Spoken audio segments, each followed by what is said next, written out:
1314, Paris.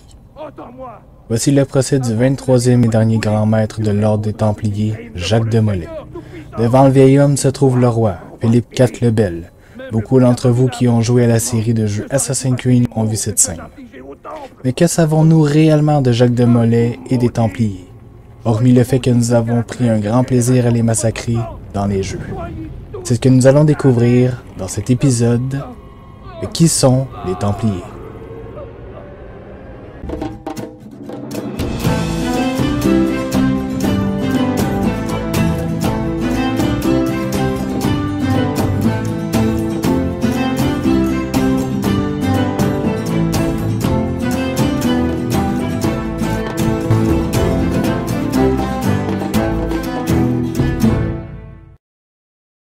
Afin de comprendre pourquoi c'est ordonné, il nous faut d'abord retourner dans le temps jusqu'en l'an 1095 lors de la première croisade.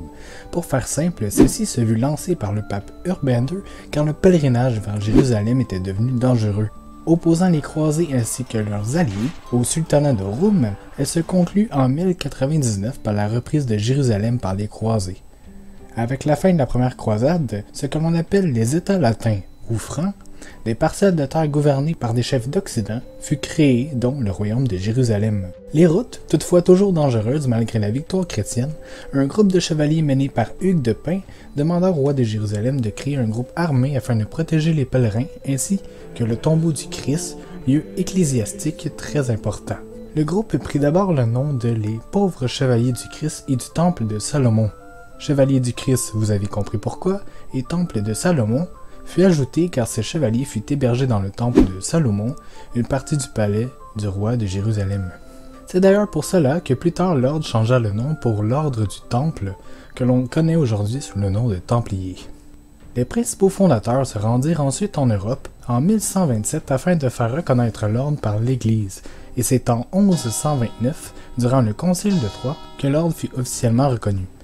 Il adopta alors la règle de Saint Benoît qui repose sur 3 fondements principaux, dont la pauvreté, la chasteté et l'obéissance. Je vous conseille de mémoriser ces 3 préceptes, car nous y reviendrons un peu plus tard.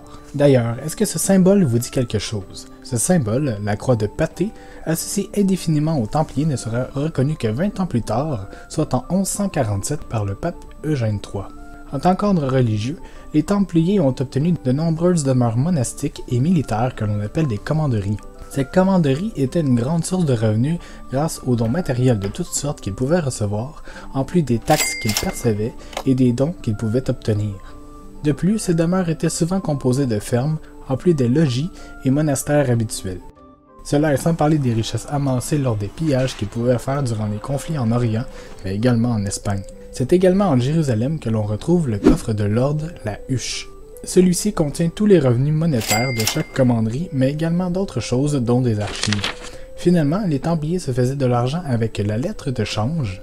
Pour faire simple, un pèlerin qui donnait une somme à une commanderie se voyait recevoir un document, dont une lettre de change, qui lui permettait de faire le pèlerinage sans craindre de se faire attaquer, ce qui était, bien entendu, nettement plus agréable. Une fois arrivé en Terre Sainte, l'échange inverse était effectué, avec bien sûr des intérêts. Et si le pèlerin ne se rendait jamais à destination, eh bien les Templiers gardaient tout simplement l'argent pour eux. Vous l'aurez donc compris, les Templiers avaient accumulé énormément de richesses et étaient devenus très riches avec le temps. Pour vous donner une idée plus explicite, lors de la deuxième croisade, les Templiers donnaient un prêt au roi de France afin qu'il puisse participer à celle-ci, en plus d'obtenir la garde du trésor royal de France et celui d'Angleterre un peu plus tard. Lorsque Saint Jean d'Acre en 1291 fut pris par les Mamelouks, une milice au service des souverains musulmans, l'ordre des Templiers perdit la principale raison de leur fondement. Puisque la personne qu'ils avaient juré de protéger à la base avait été perdue, l'utilité des Templiers dans la protection des pèlerins chrétiens n'était plus.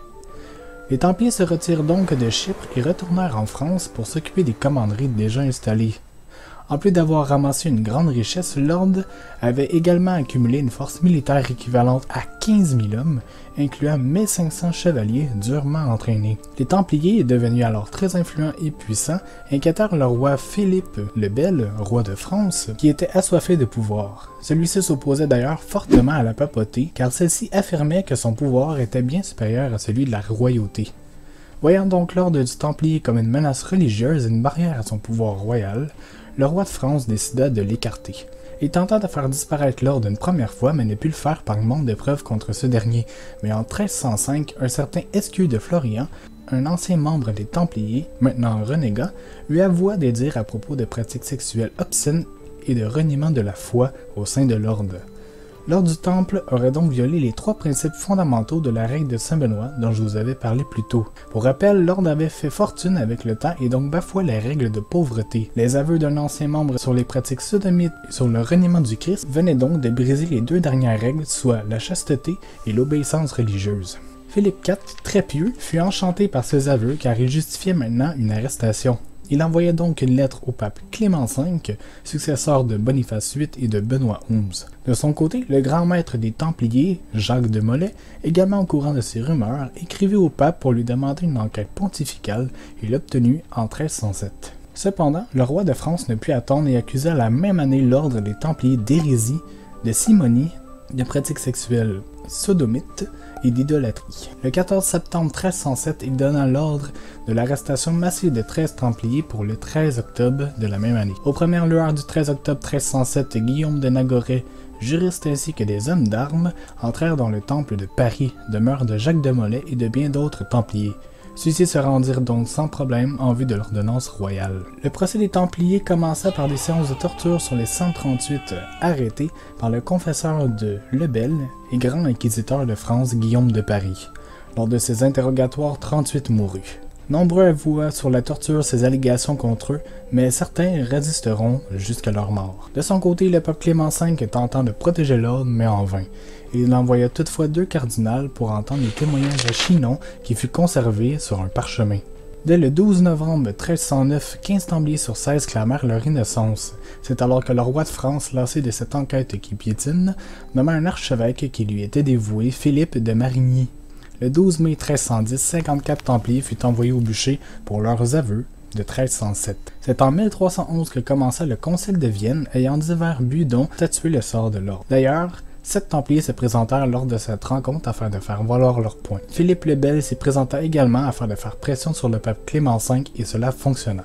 L'ordre fut dissoute en 1312 et le pape affirma alors que les biens du temple seraient redistribués à des ordres cadettes comme les hospitaliers, et quant aux paysans, ceux ayant avoué ou ayant été innocentés pouvaient aller vivre dans une maison d'ordre.